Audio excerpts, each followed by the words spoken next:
புதுச்சேரி முதலியார்பேட்டை விடுதலை நகரில் மகளிர் தின விழா கொண்டாட்டம். பாஜக மாநில செயலாளர் வெற்றிச்செல்வம் கலந்து கொண்டு பல்வேறு துறையில் சாதனை புரிந்த பெண்களை கௌரவப்படுத்தினார்.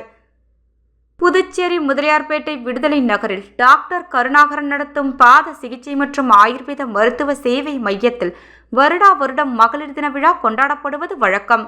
இந்த ஆண்டிற்கான 115வது மகளிர் தின விழா டாக்டர் கருணாகரன், அவரது துணைவியார் போஸ்ட் மாஸ்டர் திருமதி ஜெயலட்சுமி மற்றும் பெண்கள் மாணவர் குழுவினர் சிறப்பாக ஏற்பாடு செய்திருந்தனர்.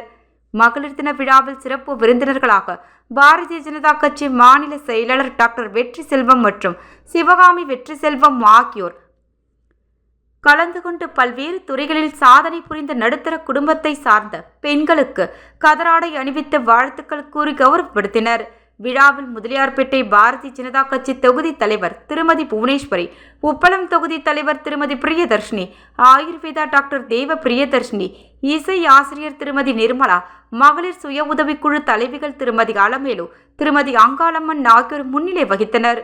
94 வயது அரியம்மாள், 83 வயது இட்லிப்பாட்டி சுந்தரி அம்மாள், பல்வேறு துறைகளில் சாதனை புரிந்து வரும் திருமதி கிருஷ்ணவேணி, புவனா ரஜினா, குழலி மங்கையர்கரசி, புஷ்பா மலர்விழி, ஜெயா, சித்ரா கஜலட்சுமி, ராதா மீனா, சுந்தரி தீபா உள்ளிட்ட 60க்கும் மேற்பட்ட பெண்களை அவரவர் செய்த சாதனைகளை எடுத்து கூறி வாழ்த்தி கதராடை அணிவித்து கௌரவப்படுத்தப்பட்டது. மகளிர் தின விழாவில் கலந்து கொண்ட அனைத்து பெண்களுக்கும் மாணவர்களுக்கும் பரிசுகள் மற்றும் உணவு வழங்கப்பட்டது. நிகழ்ச்சி ஏற்பாட்டிற்கு மருத்துவர்கள் முனியப்பன், புகழேந்தி குழுவினர் சேவை புரிந்தனர்.